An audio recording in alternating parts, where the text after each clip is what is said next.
Hey, bem-vindos a mais um episódio de Shutdown. O meu nome é Álvaro Samagai, sou o vosso host. Neste episódio vai ser um bocadinho diferente. Eu vim de férias e, portanto, tive de arranjar aqui um tema ligeiramente diferente. Mas o que não é diferente é o patrocinador deste episódio e está totalmente relacionado com o tema que vamos falar aqui. Portanto, o patrocinador deste episódio é a Laika Ventures, que é um venture studio focado em AI, o primeiro em Portugal. E, portanto, a Laika Ventures ajuda-vos a trazerem a vossa ideia de AI, portanto, desde o passo de ideia até a empresa, e por isso eu reuni 3 amigos meus, portanto, malta que trabalhava comigo e que são especialistas em implementar projetos em inteligência artificial, para discutir um bocadinho qual é que é o estado desta tecnologia em Portugal, como é que uma pequena empresa pode adotar esta tecnologia, quais é que serão ou seriam os benefícios dessa adoção, e depois também fizemos ali um exercício engraçado que vos pode dar imensas ideias para depois canalizarem, por exemplo, para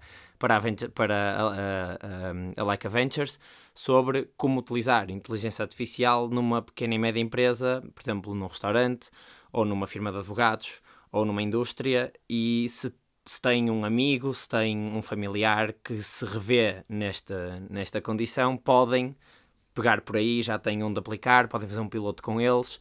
E, portanto, acho que faz aqui um match perfeito entre a Laika Ventures e o tema deste episódio. Se quiserem saber mais sobre a Laika Ventures em específico, podem ir a laikaventures.co ou o primeiro link que está na descrição aqui do episódio. E deixo-vos então com a conversa que gravamos aqui de férias sobre inteligência artificial, o estado dela e como é que podemos aplicá-la nas empresas e algumas outras coisas engraçadas. Se gostarem do episódio, partilhem com alguém. Acho que foi um episódio diferente e engraçado. Também é giro trazer assim umas perspectivas diferentes e vozes diferentes aqui ao episódio. Isto está a ser tudo gravado com um microfone, portanto a qualidade do áudio não está tão boa como nos outros, mas acho que ficou bastante ok face às condições que temos aqui de férias. E portanto partilhem, subscrevam, deixem as estrelinhas, é isso que ajuda, são estes passos que ajudam mais, e comentem depois alguma coisa que acharem interessante, ou algum ponto que discordem, ou alguma dúvida. Se for alguma coisa específica eu posso tentar depois fazer chegar as perguntas à malta, e vamos para o episódio.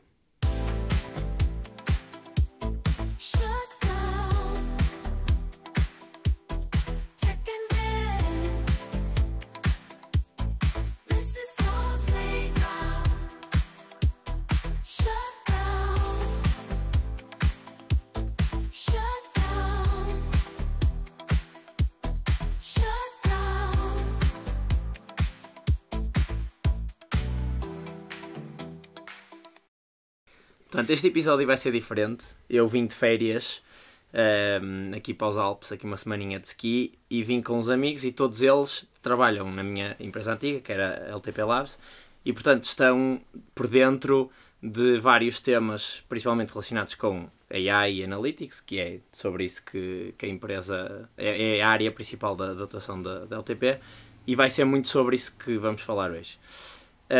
Eu tenho Luís Carvalho, Manager, Bruno Batista, Senior Manager, e Diogo Sá, também ele Manager. E depois, entretanto, temos uma plateia de mais 4 pessoas que podem ou não intervir, ainda estamos aqui a ver, mas estes 4 vão falar de certeza.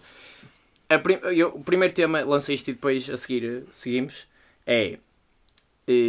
eu acho que muita da malta que ouve provavelmente trabalha mais em startups, ou está mais habituada, ou é malta que tem interesse em tecnologia e, portanto, está habituado a utilizar estas ferramentas de uma forma muito mais avançada do que, se calhar, a média das pessoas, ou até a grande maioria das pessoas. E isto depois também se passa para as empresas, ou seja, as pessoas que trabalham em startups e que trabalham em empresas mais pequenas, desde o dia zero já estão a usar aquelas ferramentas de uma forma muito mais rápida e muito mais eficiente do que, se calhar, as empresas grandes.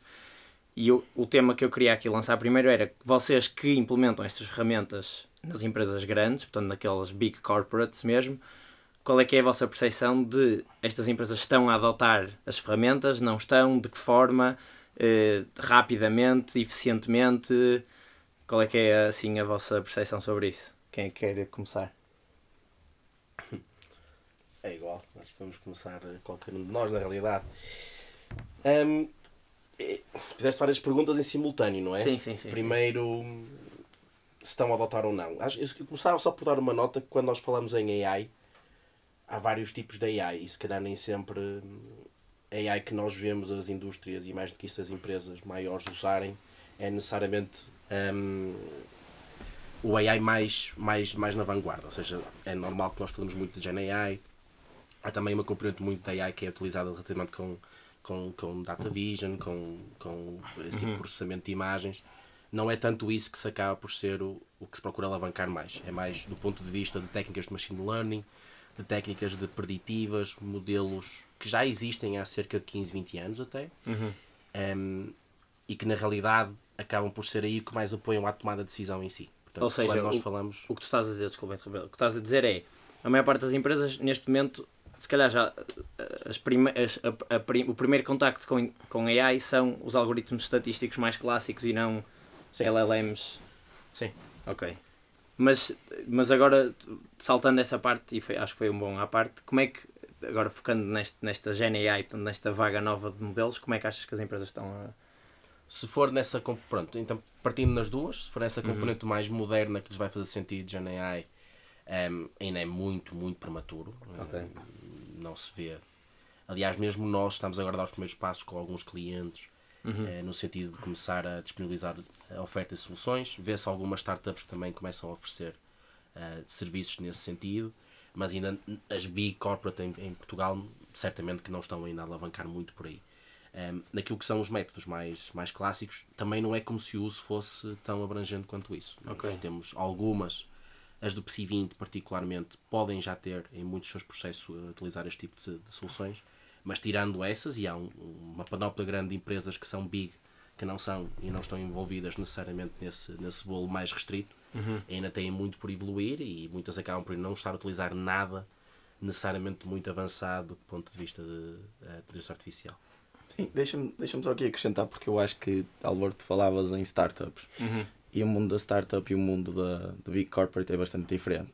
Certo. Big Corporate tens todo um departamento de IT, um departamento de tecnologia, uma série de processos que necessitas de cumprir e de restrições que necessitam de cumprir. Isto faz com que o processo seja bastante mais burocrático, passe por bastantes mais etapas, seja muito mais testado do que quando falas num universo startup onde efetivamente consegues ser muito mais ágil. Os processos estão a ser criados no momento, não é? Portanto, existe muito o one-man job.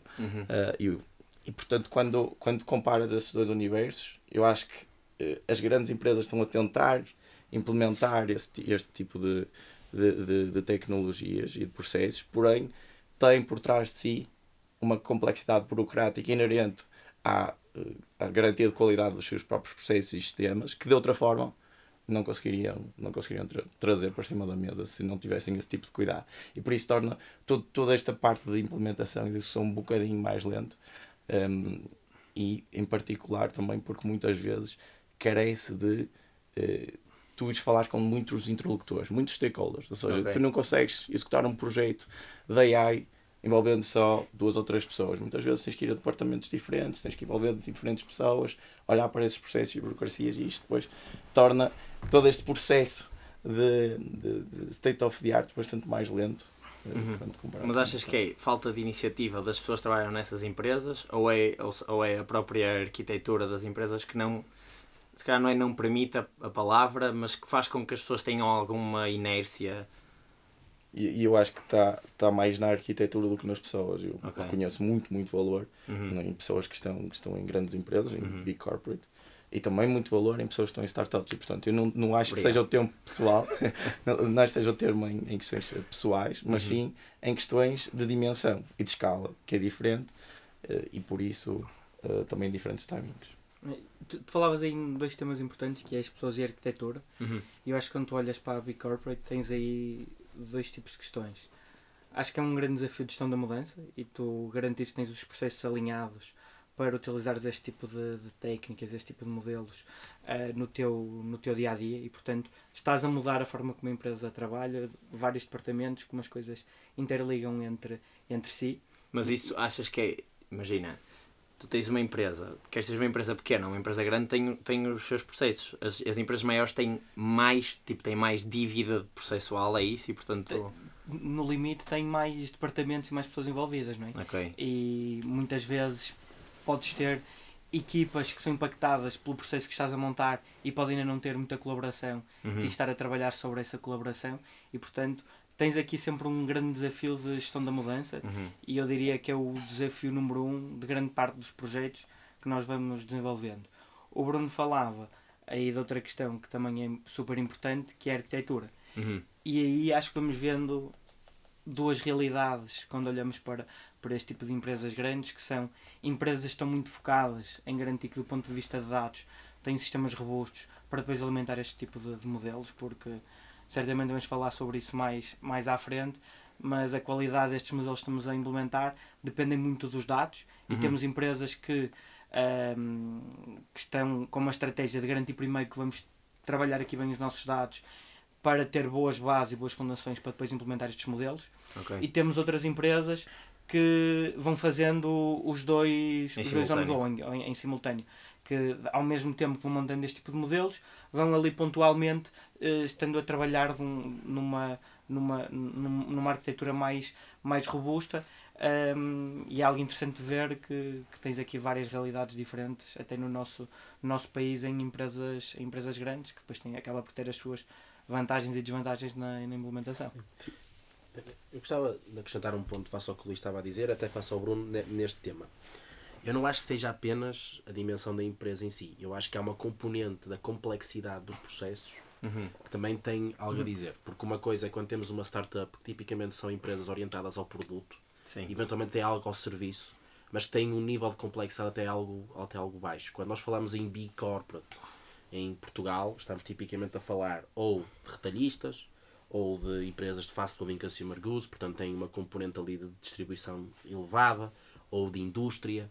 Portanto, a própria natureza daquilo que elas acabam por fazer traz uma complexidade muito superior que também depois dificulta a aplicação destes métodos. É muito mais fácil ou mais simples se eu já tenho uma empresa que acaba de nascer desde a sua gênese à volta de dados, e hoje em dia qualquer startup acaba por já estar muito imbuída naquilo que é o marketing digital ou até a oferta digital, e isso facilita muito depois a aplicação deste tipo de abordagem. Empresas grandes naturalmente já o são, porque já têm aqui um legacy gigante que liga aos pontos que o Luís estava a dizer também aqui, muito de infraestrutura e ter que passar por esta questão da mudança e de não só pessoas, mas também de sistemas. Mas depois eu também tenho que conseguir implementar alguma coisa que me vá substituir o que tem funcionado bem ao longo dos tempos. Ou seja, eu sei que tem ali um delta, às vezes, vamos falar de uma redução de custo de 5 a 10%, 15%, que é bastante aliciante. Mas até eu chegar aí, eu tenho que conseguir fazer o que eu já faço hoje, com as pessoas que lá tenho, de maneira a que funcione. E às vezes estamos a falar de processos que são altamente complexos. Ou seja, quando vais mudar a maneira da empresa funcionar, aquilo tem de ter um múltiplo de eficiência muito grande, porque senão pode estar só a criar entropia. Exatamente, porque tipicamente quando nós imaginamos a aplicação da AI, normalmente estamos, no mundo de startups, tipicamente imaginamos de que forma? Imaginamos muito naquilo que é a interação, nomeadamente chatbots, imaginamos muito aqui no apoio ao produto em si, na própria geração, podemos pensar muito na aplicação de algum método específico que possa ser orientado à solução, por exemplo, modelos de recomendação para fazer um certo tipo de produto. Claro. Isso é algo que de facto pode acontecer. Quando nós falamos deste tipo de indústria, estamos a falar do quê?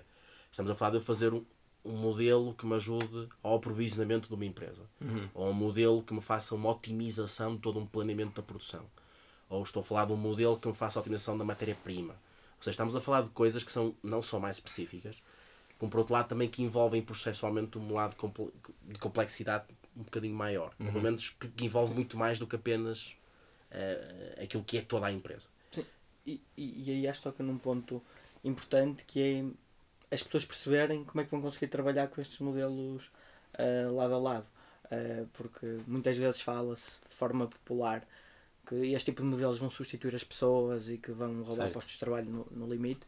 O que nós vamos observando é que este tipo de modelos depois aumentam aquilo que são as capacidades das pessoas, ou seja, garantem que as pessoas têm mais tempo a se dedicar naquilo que elas são boas, que é a análise do ponto de vista de negócio, de analisar os resultados, perceber se aquilo que é o output está a acrescentar valor ou não, e não tanto estar ali a trabalhar numa primeira solução, que este tipo de modelos depois são muito mais rápidos e conseguem tipicamente arranjar soluções muito melhores, e portanto depois vão aumentar aquilo que são a capacidade das pessoas mais à frente. E acho que liga muito com aquilo que o Diogo estava a dizer. Desculpa, Álvaro, deixa-me só trazer com o contraditório, porque e não sei se querias ir por esse lado ou não, mas acho que mesmo na Big Corporate há um bocadinho de bullshit às vezes. Pá, em especial, malta que eu quero GNI, é que está na moda, GNI, toda a gente fala em GNI, eu quero ter projetos GNI.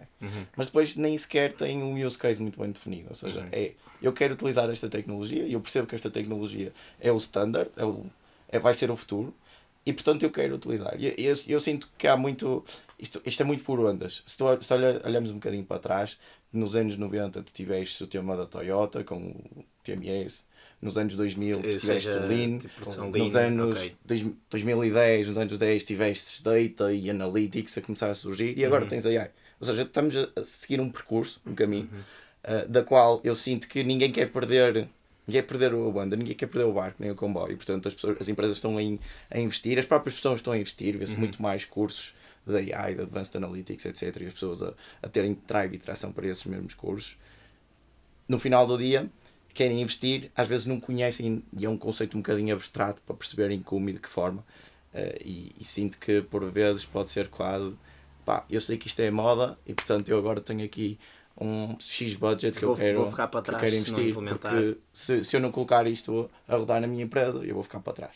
Eu sinto que também há um bocadinho isso, só para também termos aqui.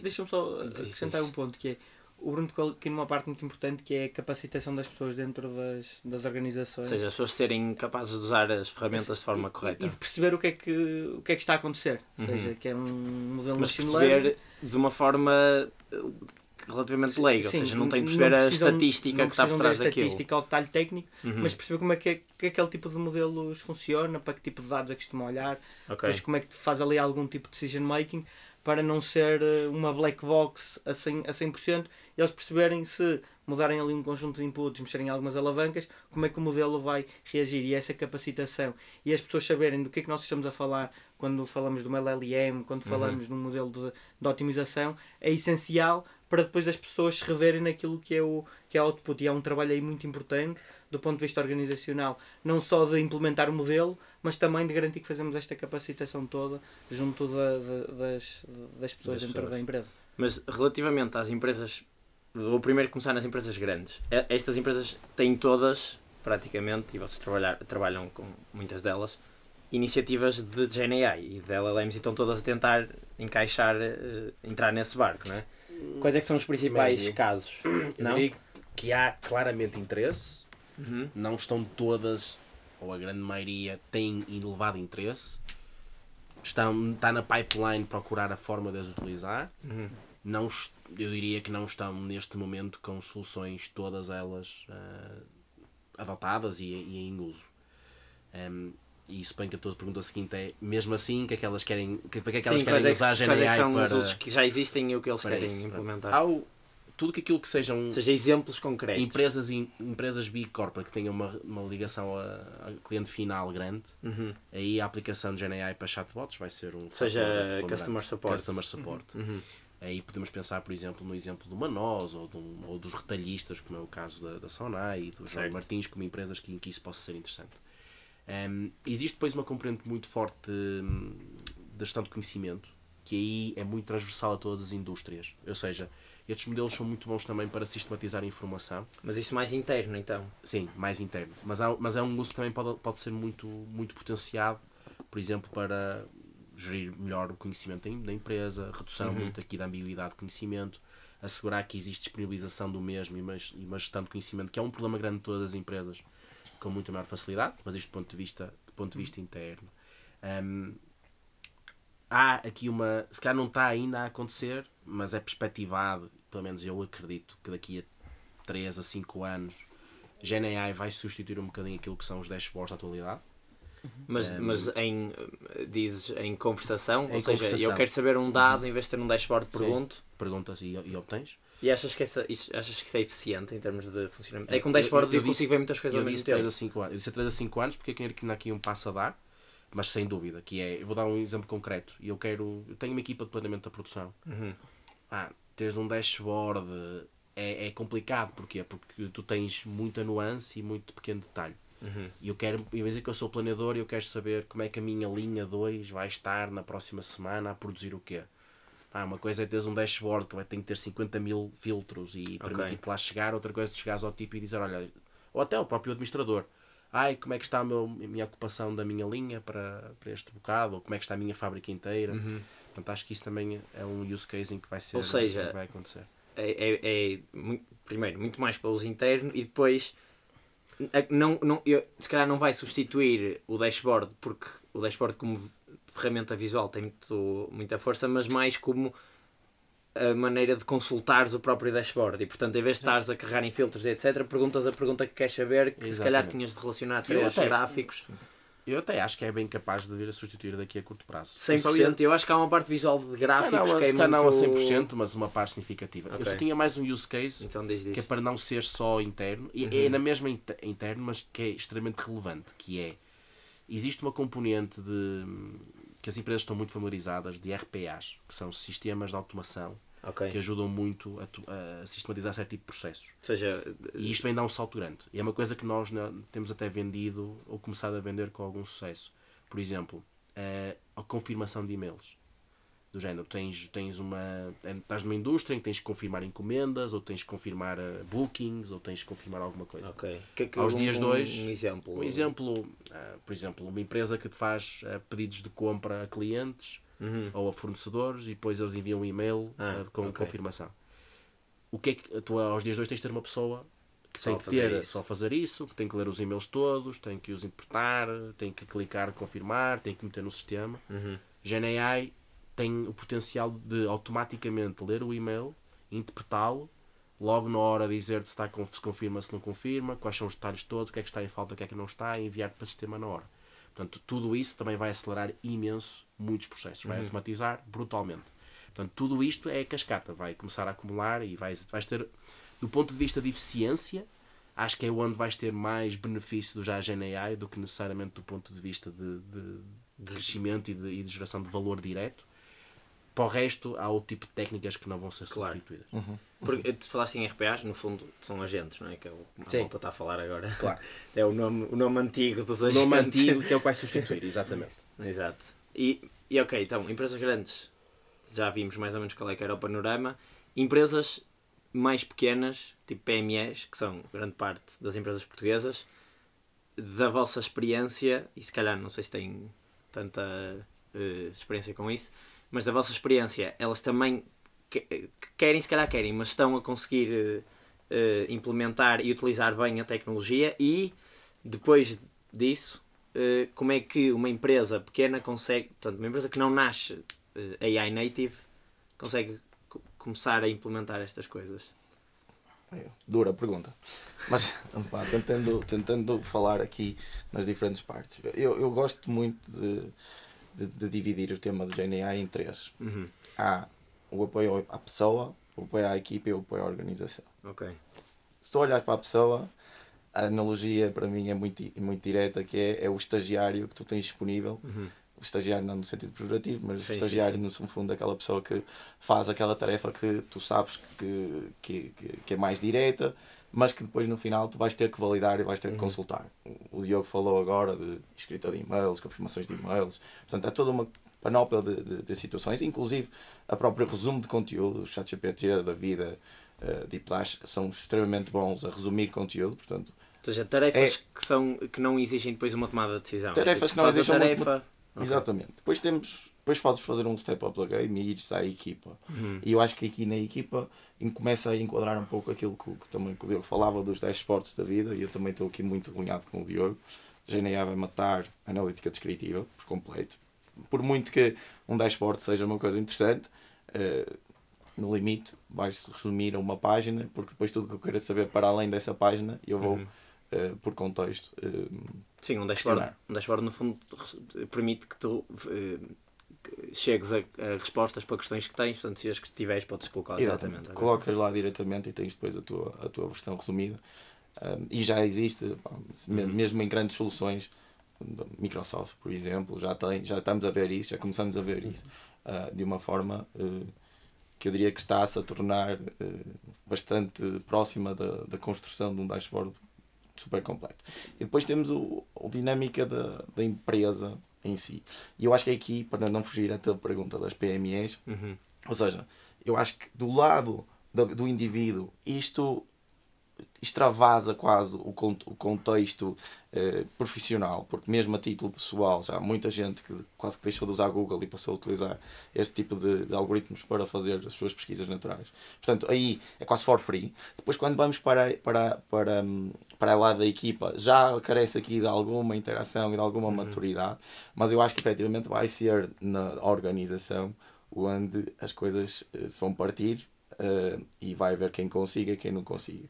Porque eu acho que aqui vamos entrar com temas de suporte, tudo o que seja tarefas repetitivas, como o Diogo falava, que de certa forma vão acabar por ser rapidamente substituídas por esses tipos de agentes. E naturalmente que este tipo de agentes têm uma coisa que os humanos não têm, que é ter uma capacidade de processar informação, que é uma velocidade que um humano não tem, e contextual. Eu acho que também é uma coisa muito importante, é o contexto e o facto de terem acesso. Eu vou usar aqui um jargão, mas a todo o conteúdo que está na internet, não é? Portanto, tem acesso a muito mais informação que a própria empresa tem naquele momento, ou pelo menos até poderia ter, mas não está sistematizada e portanto poderá ali ser um ângulo morto no final do dia. Mas então, em termos de PMEs, como é que está o panorama, mais ou menos? Eu acho que não está. Assim, ainda não está? Eu acho que não estamos lá. Okay. E acho que não estamos lá muito na componente da organização. Eu acho que, a título pessoal, temos muitos curiosos e muita gente que já está a utilizar. A título de, quando passamos para a equipa e para a organização, aí é quando eu acho que as coisas já não estão na mesma maturidade. Posso acrescentar? Que é, o que acho que vamos sentir em alguns casos é que, se calhar, nas PMEs, muitas vezes a utilização acontece de forma ad hoc. Existe ali um problema, existe o buzz que o Bruno falava. Sim, e há um gênio lá que... E vamos tentar utilizar, vamos fazer aqui um primeiro modelo, etc. O que muitas vezes nós vamos verificando é que falta uma estratégia para a implementação deste tipo de... Ou seja, para aquilo deixar de ser uma solução para aquele problema específico e passar a ser um processo que depois se repete. Ou seja, não só, mas também tu olhas para a empresa como um todo e perceberes quais é que são as várias oportunidades, por onde é que vais começar, perceber quais é que são as bases que tu queres montar, se tens desafios de dados, se não tens, e garantir que está tudo ligado e que não faz ali uma utilização apenas ad hoc para resolver um problema único. E do ponto de vista de PMEs, eu acho que esse acaba por ser o grande desafio, de tu perceberes como é que vais enquadrar a utilização da inteligência artificial dentro da organização como um todo, e apenas não numa utilização ad hoc, depois acaba por cair no vazio e não tens ali depois resultados a médio e a longo prazo.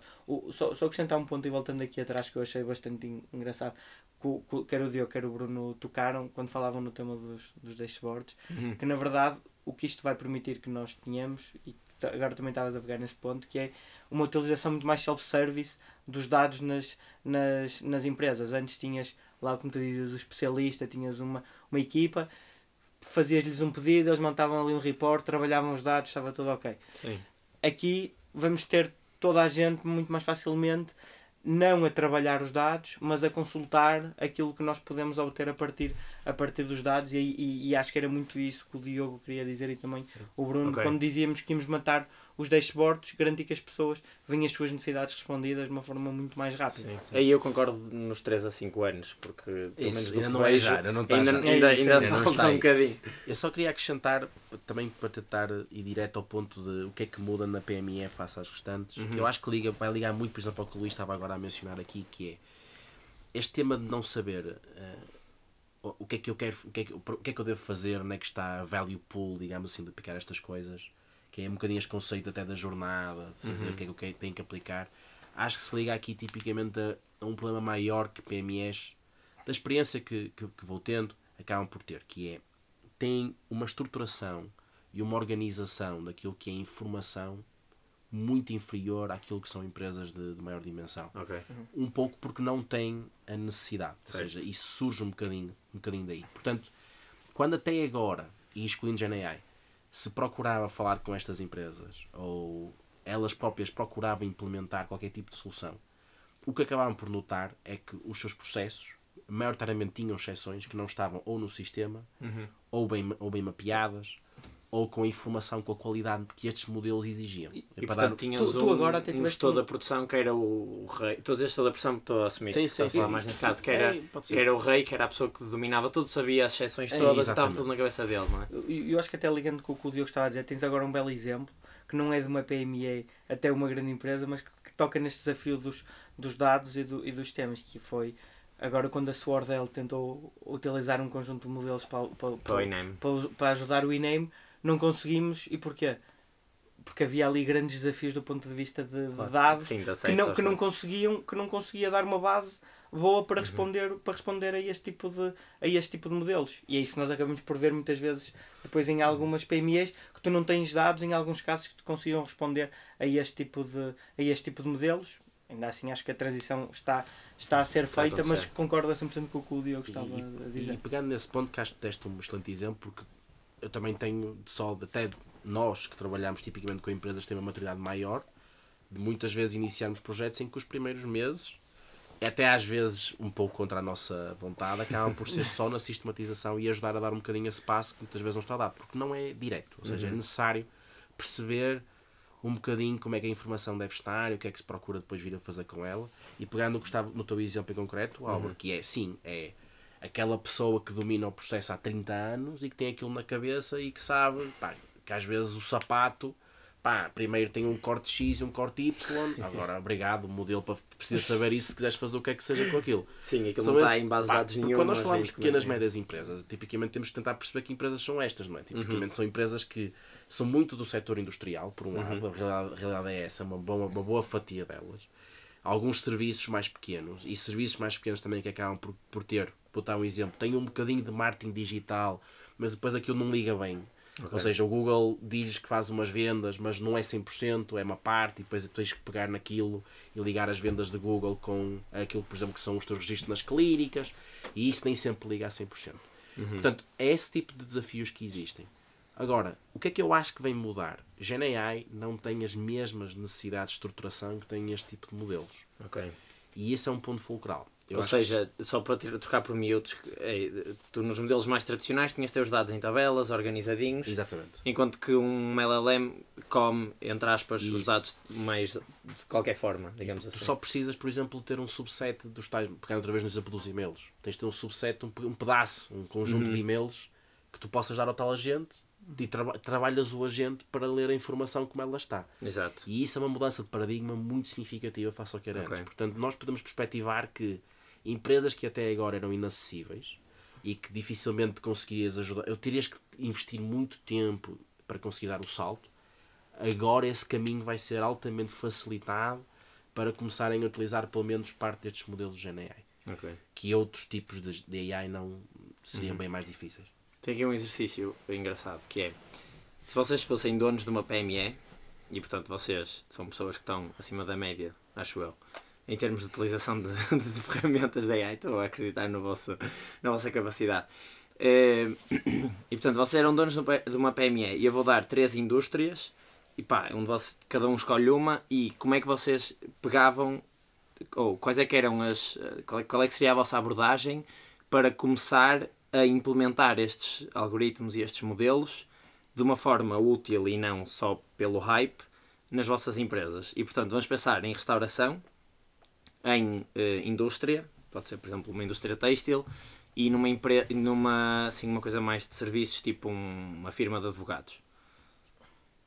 Quem quer começar? Uma delas é altamente complicada. Restauração eu posso começar se calhar pela fácil, que é a firma de advogados.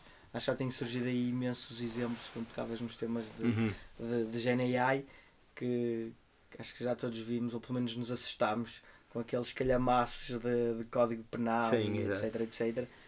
Eu acho que isso é uma oportunidade enorme.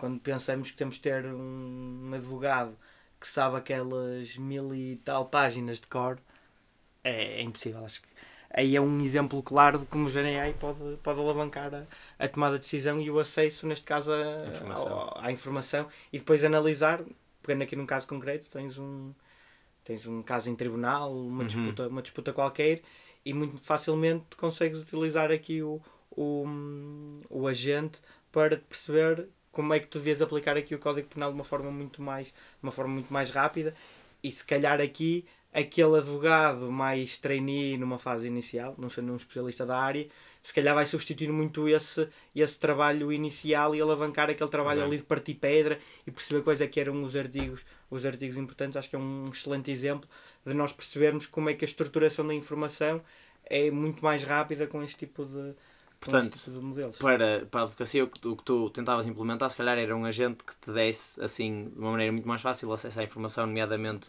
ao direito penal ou, por exemplo, a casos antigos, para perceber como é que eles foram resolvidos. Sem dúvida. Ok, Então, next. Já está na restauração? Eu também. Eu pensei na restauração, porque eu sei que era desafiante. Tenho os dois para a restauração. Posso dar aqui alguns takes e se calhar exprimimos aqui a restauração, porque eu acho que a restauração é um desafio interessante. Um desafio que é um bocadinho fora do vosso normal. Do nosso normal, e por isso... Até podemos matar aí. Mas é uma porcentagem gigante das empresas em Portugal. É uma porcentagem gigante, e por isso é que eu acho que é muito interessante, porque se há muita gente consegue identificar um familiar, um amigo que ora tem um restaurante, ou tem um bar, ou trabalha num restaurante ou num bar, e se calhar isso poderia ser interessante. Mas se nós pensamos num restaurante, o restaurante tem clientes, tem comida, né? Comida, bebida e tem o serviço. E tem o seu serviço, etc. Começa logo por aí, né? Ou seja, no momento em que a pessoa vai ao restaurante tem que marcar. E o marcar, temos aí um use case, não é? Portanto, acho que esse é o mais claro e direito, né? Temos os atendedores automáticos. Seja front-facing exatamente. O cliente final. Depois tens outro, não é? Que é, tu vais marcar aquele restaurante, se antes vais procurá-lo no Google. Vou admitir aqui que não é uma recomendação de um amigo, porque senão aí estamos num campo diferente. Vais olhá-lo no Google, vais olhá-lo no Facebook e vais perceber qual é que é as reviews que lá tem. E aí tens o segundo use case que eu acho que é fortíssimo, que é o sentimento de análise e perceber o que é que estão a dizer do teu restaurante. O que é que estão a dizer as reviews sobre o teu restaurante. Tens 4.5, porque é que não tens 5.0?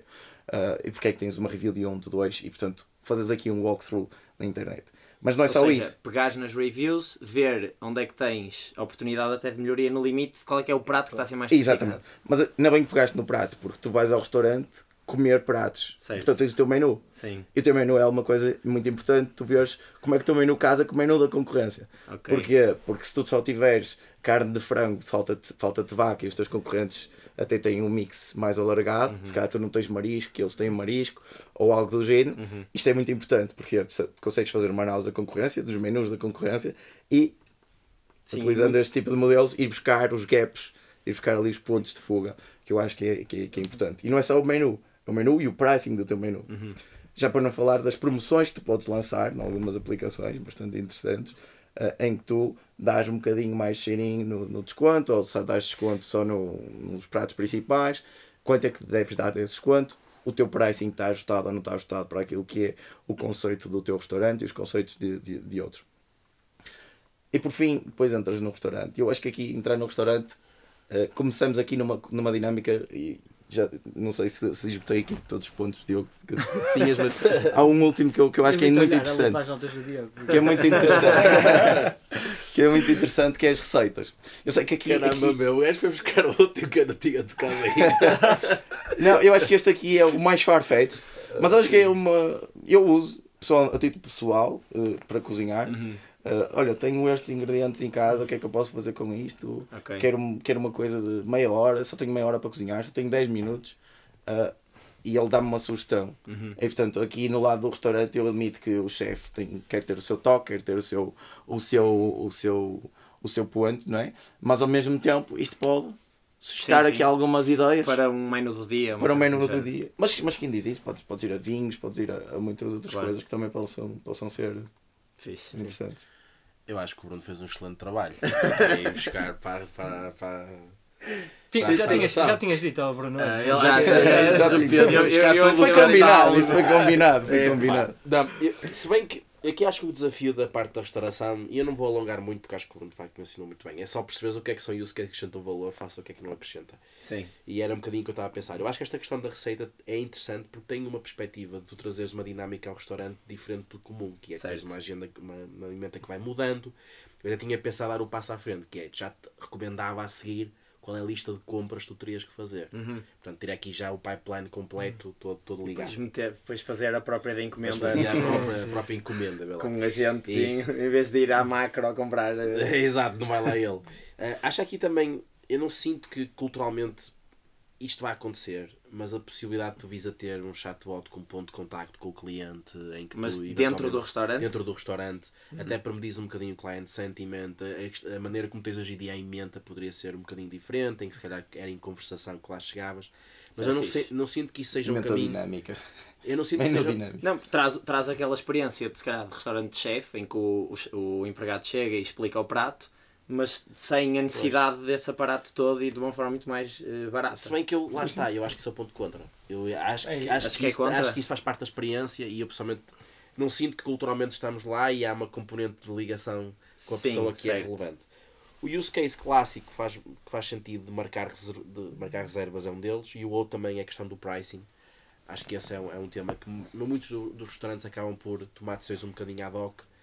Acho por feeling de quando aumenta o preço, quando diminui o preço, pá, à minha volta o que é que eu posso ou não fazer e a própria elasticidade dos meus clientes. São temas mais de AI clássico e não tanto de Gen AI como estávamos aqui a dar, mais de use cases. Porque a restauração não é muito uma indústria que também podemos dizer que tem uma amplitude gigante de use cases para este tipo de modelos. Mas este pricing também seria um clássico, diria, que já tinhas mencionado. Sim. Tenho mais uma pergunta. Ainda podes ver o que é que se vende mais e menos, não é? Sim. Eu acho que o das reviews é fortíssimo, porque tu consegues ver pratos, consegues ver os próprios empregados, quer dizer que estão a ser mais mencionados, menos mencionados. Consegues ver problemas, demorou muito tempo, a comida está fria, etc. Portanto, acho que aí, lá está, no fundo é uma pessoa que está ali a ler as reviews todas, que se fosse um humano demorava anos. Exatamente. E ele come aquilo tudo num instante. E esse até me parece, se calhar, o mais acionável destes todos, não sei. Sim. Que diria que haveria mais restaurantes a implementarem de uma forma rápida. Porque Completamente acedem a uma informação e se calhar criavam um processo de algo que aos dias de hoje não existe e que se calhar seria mais transformacional no final do dia.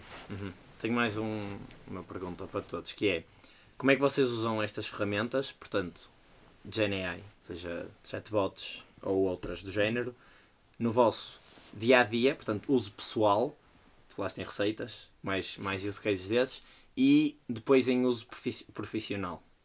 Gen AI específico? Sim. Tenho 2 use cases.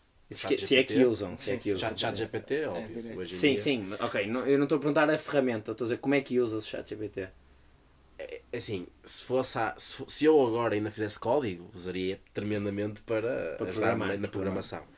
Como já não o faço tanto, olha, uso muito em questões de, às vezes, ajudar-me a sistematizar e-mails, em preparar melhores mensagens. Mas usas como ponto de partida ou usas como correção? Tipicamente como melhoria a algo que eu já montei. Já cheguei a usá-lo para bater para alguns slides que eu tinha ponderado fazer, algumas mensagens que queria marcar, mais para o ponto de vista de comercial, também já usei nesse sentido. Código, como eu mencionei, traduções. Pronto, mas é um uso, não é tão forte, acho que o uso principal é mesmo na parte do código em si e na parte de apoio aí à própria implementação, acho que é um use case forte. De como é que nós usamos do ponto de vista de projetos, estamos agora a começar a usá-lo muito, a dar os primeiros passos em 2 eixos. O eixo desta camada que estamos aqui a falar, de ser um agente interno de apoio à gestão de conhecimento e a sistematizar a informação, a disponibilizá-la para todos e a democratizar um bocadinho a informação, que era o ponto que o Luís tinha mencionado, de não ter especialistas. Esse é o use case 1 e estamos a começar a ver muito esta questão dos RPA, a substituição dos RPAs por agentes e de automatizar muitos processos. Isso também me parece que daqui a 3 meses, para nós em particular, já não é muito tempo. Vamos ter muitos use cases a surgirem disto. Estou bastante convicto disso. E pessoalmente, como é que usas? Eu? É ChatGPT. Sim, É mas, como tipo pesquisa, seja algum use case engraçado que tenhas engraçado, acho que vida não. pessoal. De vida pessoal, acho que não. Ainda Ainda não tem. Eu não pessoalmente, mas no outro dia havia uma história de uma pessoa que tinha um uso, vou dizer, que é incrível do ChatGPT, que contava o dia a dia todo que fazia, ou seja, as pessoas com quem tinha falado, as reuniões que tinha tido, as interações que tinha tido, e depois utilizava como uma espécie de assistente pessoal de, olha, tive um problema com o Álvaro, consegues-me tentar ajudar a perceber o que é que ali aconteceu, dos vários relacionamentos que fomos tendo ao longo do tempo, e muito ali num suporte de, Engraçado. vamos dizer, uma pessoa que está, Tipo quase um Big Brother que está ali connosco e que percebe quais é que foram as nossas interações, e um conselheiro. E eu acho que isso é uma utilização extrema do ChatGPT, por exemplo. Exige imenso compromisso. Imenso compromisso. Mas achei, quando me contaram esse caso, achei fantástico. E depois até diziam, olha, no outro dia o marido ou algo do género tinha pedido para usar, e ela estava a dizer, olha, cuidado com o que vais escrever, eu vi isso. porque não me o... estragues o contexto todo que ele já tem sobre mim. Sim, porque ele agora tem memórias. Portanto, agora ele tem memória e, portanto, vais-me estragar todo o trabalho que eu tenho estado aqui a Ainda agora fazer. te vou contar também uma engraçada. Nós estamos de férias na neve, portanto, ski. E eu recebi os skis e estava a falar com o ChatGPT para tentar perceber se os meus skis estavam apropriados. Ele trocou de skis 3 vezes. Apropriados ao meu nível de ski. Pronto, eu disse lá, já esquiei X vezes, consigo fazer isto, consigo fazer aquilo. Será que estes skis dei-lhe o modelo estão apropriados ou devia trocar por outros? E ele, a primeira cena que fez foi tipo memory updated. O Álvaro faz ski e tal, não sei o quê. Portanto, tipo, é engraçado. Memory Update funciona muito bem no use case que nós tínhamos visto, que é dos e-mails. Eu muitas vezes escrevo tipo, para responder um bocadinho, porque acho que já foi dito aqui muito a título profissional, mas profissional já tenho tipo toda uma thread que sabe a minha lógica de respostas, já está ali estruturado, e então é bastante mais eficiente. Eu, se quiser escrever um e-mail com uma determinada mensagem, e ele sabe os pontos e a forma como eu tipicamente escrevo, e está muito mais afinado nesse sentido, por isso eu acho que esse é um bom use case. Eu concordo um bocadinho também com a dinâmica que o meu deve estar todo baralhado, que a minha conta é utilizada por mim e pela minha namorada que temos, por cima, não tem nada a ver, e portanto aquilo volta e meia tem lá coisas relacionadas com analytics e depois casos de doentes e coisas assim, por isso ele deve estar bastante confuso. Por exemplo, achas que em medicina há um espaço para usar essas coisas? É incrível. É? Acho que a parte inicial de diagnóstico de doenças e ser conselheiro médico é direito. Como falávamos, é um agente inacreditável. Consome todos os livros de medicina. E depois, sim, tens os livros todos de medicina ali porque há um aspecto relevante que é... do que eu vendo da minha namorada, não te esqueças. Depois nos hospitais é produzida uma quantidade de informação não estruturada, inacreditável. Algo que não sei se vocês conhecem, por exemplo, os diários dos doentes, que as pessoas vão lá escrevendo o que é que fizeram, o que é que viram, o que é que mediram, etc. Ou seja, tanto sintomas como tratamentos, vai tudo para lá, escrito por imensos médicos diferentes, de maneiras diferentes, de formas nada a ver. E depois tens aqui os internos que perdem, por exemplo, um caso específico da minha namorada agora há uns tempos, que ela estava a olhar para os diários todos dos doentes com que tinha interagido nos últimos tempos e estava a sistematizar a informação toda, como ela dizia, a criar base de dados, porque precisavam ter a informação direita para depois fazer um conjunto de estudos e análise, etc. Eu acho que temos aqui uma oportunidade, e estamos a falar, neste caso, de, vamos dizer, mão de obra altamente qualificada, que são médicos, que perdem imenso tempo a estruturar este tipo de questões, e temos aqui uma oportunidade, vou dizer, incrível.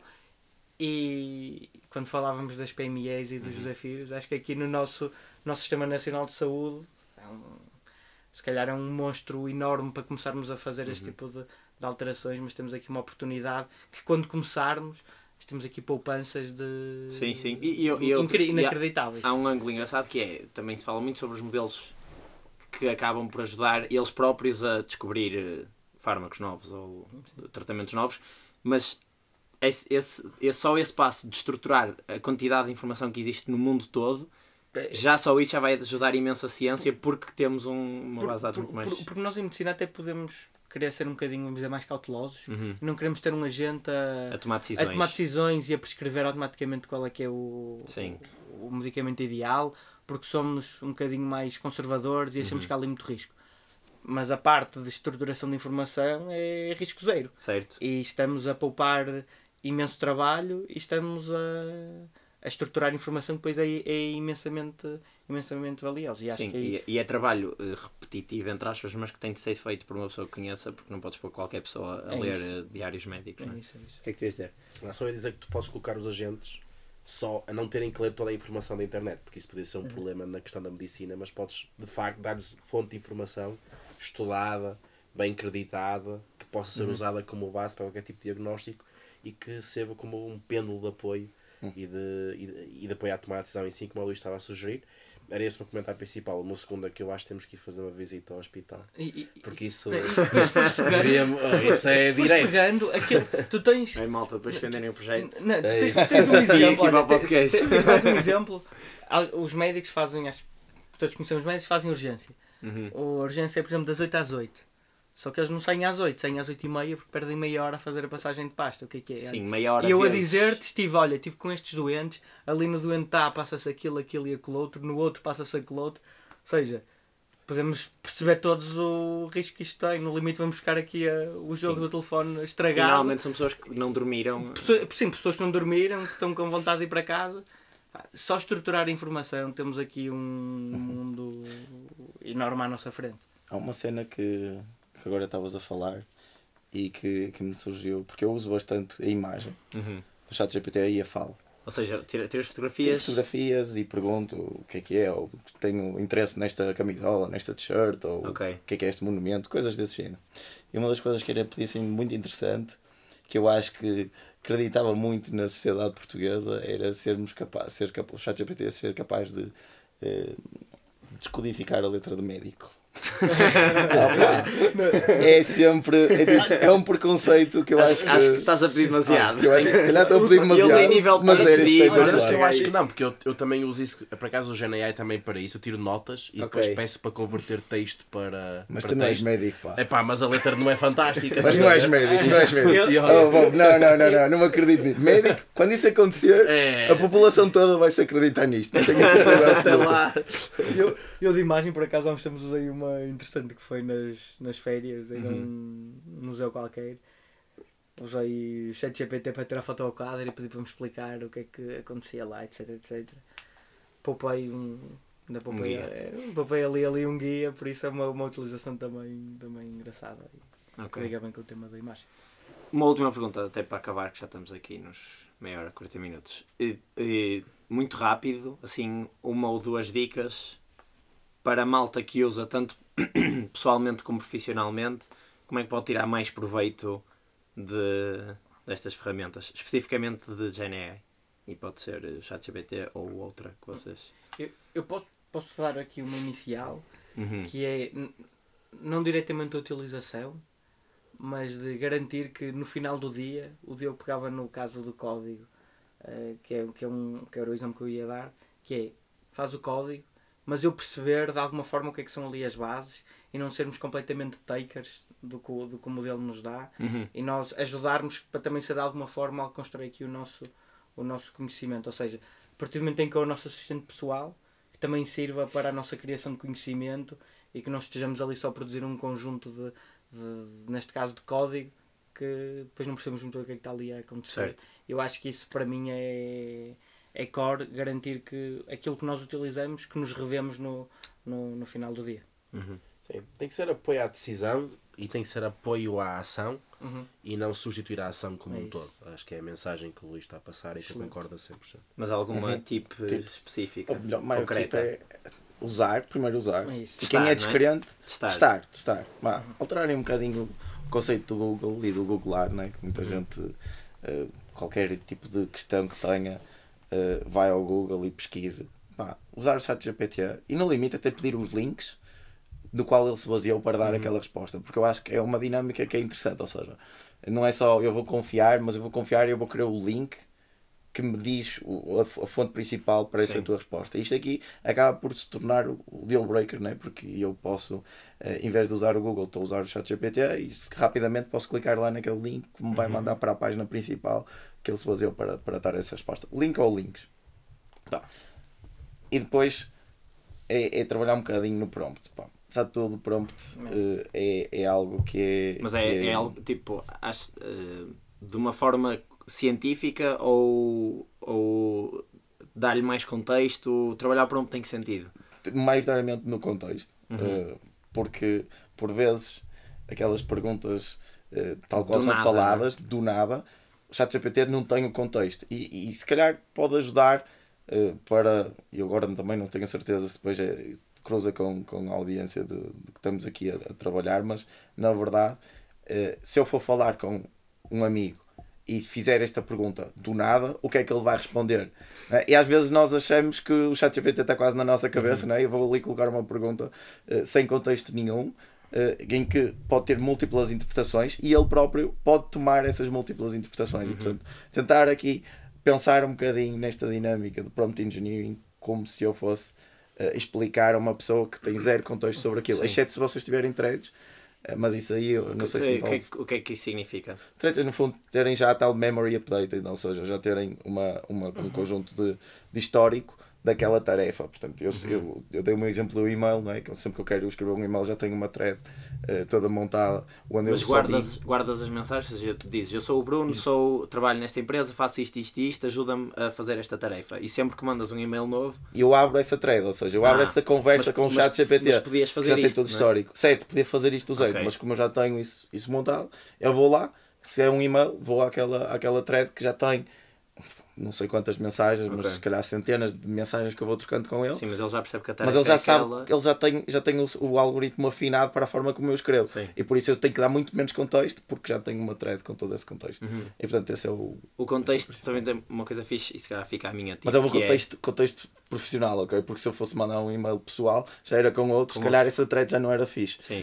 Para o caso. E tá, relativamente ao contexto, uma coisa que eu faço muitas vezes também é quero descrever um relatório ou qualquer coisa, quero fazer qualquer coisa com o ChatGPT e eu sei que ele não tem contexto, mas às vezes também não me apetece dar-lhe o contexto todo, até porque há coisas que ele se calhar não precisa de saber para a minha tarefa. E portanto, muitas das vezes eu digo, olha, faz-me isto e se tiveres dúvidas faz-me umas perguntas que achas que são necessárias para cumprir a tua tarefa. E ele responde com perguntas, eu respondo outra vez e assim eu sei que ele vai ele próprio decidir o que é importante. Sim. Por tipos, do meu lado eu tenho a tipo principal, que é pegar um bocadinho no Bruno, é tentar perceber um bocadinho o que é que são estes modelos. Porque acho que liga muito aqui ao ponto do Bruno de eu saber interagir com ele. Parte do pressuposto de saber que são modelos no final do dia probabilísticos, no sentido de eles procuram sempre dar a melhor resposta para a maioria dos cenários. Ou seja, eles não ditam verdade, eles ditam o que é mais provável de ser verdade. O que é mais provável de ser uma resposta adequada para a tua pergunta. Claro. E a maneira como eles funcionam é muito à base desta questão dos prompts, de conseguirmos bem preparar o ambiente e o contexto que estavas a mencionar. Ter uma noção de como estes modelos funcionam pode ajudar também ao seu uso.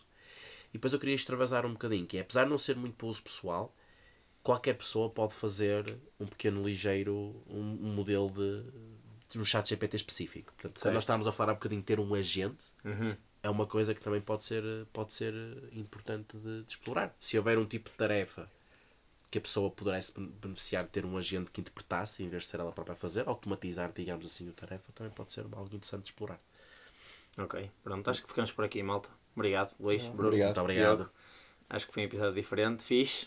Gostei especialmente daquele exercício das indústrias, acho que foi tipo, concreto e tivemos aqui ideias engraçadas. E pronto, e é isto. Um episódio um bocadinho diferente. Se gostaram, malta, já sabem, partilhem, deixem aí as ratings, as reviews, os comentários, outras ideias, outras indústrias e é isso. Vemos no próximo episódio. E subscrevam.